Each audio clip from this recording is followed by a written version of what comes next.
So baka kala nila wala sa lahi, pero yun pala meron. Hindi lang nila na-diagnose ng maaga or ng maayos. In fact, many people call diabetes the silent killer.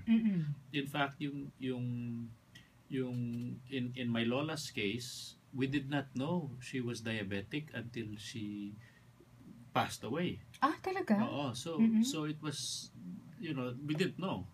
So it sometimes baka akalain nyo wala kayong lahi ng diabetes, yun pala meron. So buti na rin mag-ingat because yung mga predisposing factors ng diabetes, klaro naman eh. For example, there are 3 uncontrollable predisposing factors. The first one is age. As you grow older, you become more prone to diabetes.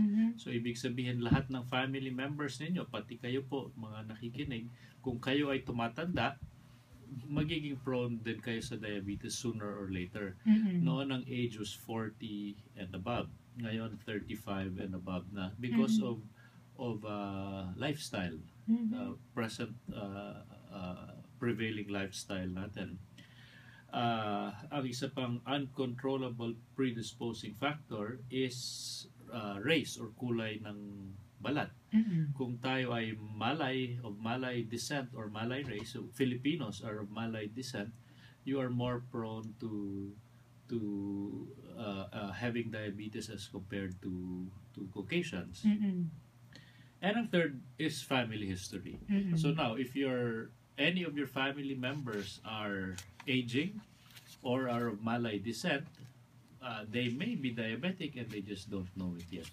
So mabuti na rin mag-ingat by living a healthy lifestyle. Oo, that means yung tama ang iyong kinakain. Yes, tama yung proper diet. Oo. Mas mataas yung gulay at prutas kaysa sa karne. High fiber, low fat, low sugar, carb. Low carb. Although we need carb para syempre sa carb. Energy natin. Kaya hindi zero carb. So it's low carb. We kala kasi natin kailangan ang main carb source natin is rice. Being in the Philippines, ang iniisip natin dapat punong-puno yung tiyan natin ng rice para maka-function. Or kailangan rice 3 times a day. When in fact you don't need rice na ganun karami. Ganun kadami. You don't even need it 3 times a day. It's just that yun ang nakasanayan natin. So depende lang yun kung ano yung calorie. Hindi nga lang 3 times eh. More times pa kasi may only rice. Tama. Diba? When I say 3 times, I didn't mean 3 cups. I mean, baka 3 meals pero 4 cups. Oo nga. Oo, yung pa. Unlimited. Oo, dahil only rice ang so hindi natin kailangan yon. So pwede siguro depende. I cannot say online. I mean on the air kung ano yung kailangan ng tao. Dapat magpatingin sila sa nutritionist to really determine how much carbohydrates they need. Oo. Pero kung kunyari tumataas ang blood sugar mo, hindi mo maiwasan talagang makarb ang iyong mga kinakain, lalo na kung ikaw ay pastry chef. Syempre titikman mo lagi o kakainin mo yung iyong ginagawa. Ano ang maitutulong ng Charantia? Well, yung Charantia has plant insulins. It has momordicine, charantin, vicin, polypeptide B. These are plant insulins. So it will help you control your blood sugar. Right. So but aside from Charantia, you need to exercise. You need to exercise. So kung hindi mo may iwasan yung carb, pero sa tingin ko kaya namang iwasan, pero kung hindi mo talaga mangiiwasan, then you have to make up for it. Take Charantia and exercise. That's the only way. That's the only way that you'll control your blood sugar. It cannot be just diet alone. It cannot be exercise alone. It cannot be Charantia alone either. It has to be a complete lifestyle change because diabetes is a lifestyle disease. Of course, kasama rin yung pagpapatingin sa doktor, medications, at saka kailangan ba na palagi mong chine-check ang iyong blood sugar? As often as you can, especially if your blood sugar is very high or if you are type 1 diabetic, you need to have your blood sugar checked as often as you can. Pero sad to say, Maru, in our times, it's not as often as you can. It's actually as often as you can afford. Yes, yes. Dahil hindi rin naman ganun ka mura lang yung pagpapatest.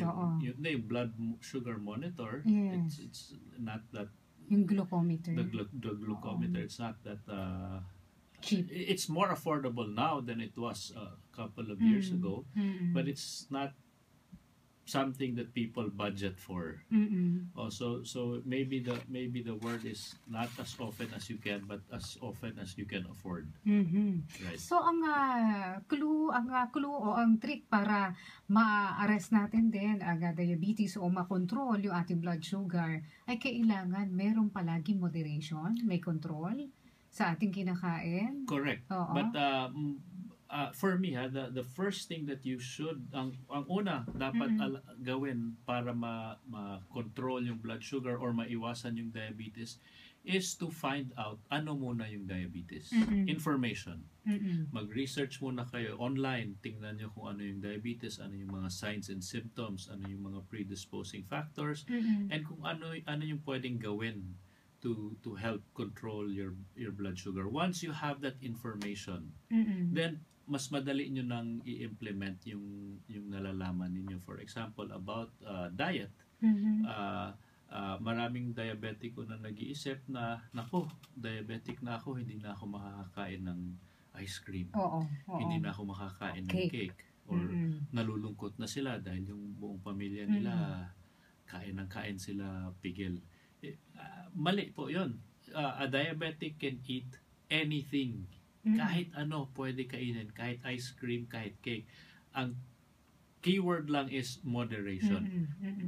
Dapat tamang size, tamang portions, especially kung kayo ay diabetic. Actually, Maro, yung diet ng diabetic, hindi lang naman tama yun para sa diabetic eh.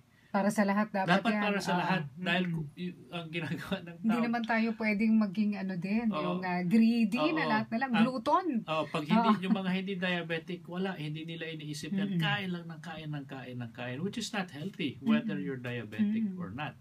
It has to be the right portions at the right sizes and at the right times. Yun yung important, yung oras ng pagkain. So a diabetic diet is actually the healthy diet for everyone. And it's a complete meal. It's not no sugar at all. It's just the right portions at the right time. Yun yung importante. So how does Charantia help you? Yes, Charantia falls in the diet. In the diet. Because what happened, you take Charantia after meals. Because after meals, dyan tumataas talaga yung blood sugar mo. Because when you eat, siyempre, you're putting in, especially if you eat carbohydrates, that will turn to sugar in your body. So you take Charantia after meals and it will control the spikes. Ang nangyayari kasi sa blood sugar natin, especially sa diabetic, pag kumain ka, aakyat. Parang may peak. Tapos after a while, bababa na naman. Sometimes, kung matagal yung next meal, it goes down too low. Yan yung tinatawag na valley. Tapos pagkain mo ulit, aakyat na naman. So what the diabetic would like to avoid is yung very high peaks and very low valleys in their blood sugar. So what Charantia does is, aside from controlling your blood sugar in general, it controls the peaks and valleys. So parang nagiging small bumps na lang yung blood sugar level ninyo.